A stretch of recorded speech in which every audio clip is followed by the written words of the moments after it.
Thodupuzha Newman's college അധ്യാപകനായിരുന്ന professor T J ജോസഫിന്റെ കൈവെട്ടിയ കേസിൽ കോടതി ഇന്ന് വിധി പറഞ്ഞേക്കും. കൊച്ചിയിലെ പ്രത്യേക NIA കോടതിയാണ് കേസിൽ വിചാരണ പൂർത്തിയാക്കിയത്. 37 പേർക്കെതിരെയാണ് കേസിൽ NIA കുറ്റപത്രം സമർപ്പിച്ചത്. ഇതിൽ ഒന്നാം പ്രതി സവാദ്, ഗൂഢാലോചനയ്ക്ക് നേതൃത്വം നൽകിയ MK നാസർ എന്നിവരുൾപ്പെടെ 7 പേരെ ഇനിയും കിട്ടാനുണ്ട്. 9 പേർ ഇപ്പോഴും ജുഡീഷ്യൽ കസ്റ്റഡിയിൽ റിമാൻഡിലാണ്. മറ്റുള്ളവർക്ക് ജാമ്യം ലഭിച്ചു. ഇന്ത്യൻ ശിക്ഷാ നിയമത്തിലെ 143, 147, 148, 120B തുടങ്ങിയ വകുപ്പുകളും ആയുധ നിയമപ്രകാരവും സ്ഫോടക വസ്തു നിരോധന നിയമപ്രകാരവും പ്രതികൾക്കെതിരെ കുറ്റം ചുമത്തിയിട്ടുണ്ട്. പ്രതികളെല്ലാവരും പോപ്പുലർ ഫ്രണ്ട് പ്രവർത്തകരാണെന്ന് പ്രത്യേക NIA കോടതിയിൽ സമർപ്പിച്ച കുറ്റപത്രത്തിൽ ചൂണ്ടിക്കാട്ടിയിട്ടുണ്ട്. ദേശീയ അന്വേഷണ ഏജൻസിയുടെ ദില്ലി യൂണിറ്റാണ് അന്വേഷണം പൂർത്തിയാക്കി കുറ്റപത്രം സമർപ്പിച്ചത്.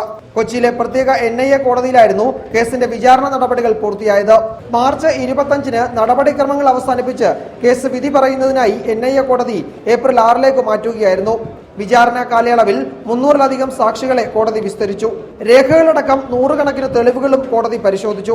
2010 ജൂലൈ 4-നായിരുന്നു ചോദ്യപേപ്പർ വിവാദത്തെ തുടർന്ന് തൊടുപുഴ ന്യൂമാൻ കോളേജ് അധ്യാപകൻ പ്രൊഫസർ ടി ജെ ജോസഫിന്റെ കൈപ്പത്തി അക്രമികൾ വെട്ടിമാറ്റിയത്. തീവ്രവാദ സ്വഭാവമുള്ള കേസായതിനാൽ അന്വേഷണം പിന്നീട് NIA ഏറ്റെടുക്കുകയായിരുന്നു. 6 പേരടങ്ങുന്ന സംഘമായിരുന്നു കൃത്യം നിർവഹിച്ചതെന്ന് NIA കണ്ടെത്തി. റിപ്പോർട്ടർ, കൊച്ചി.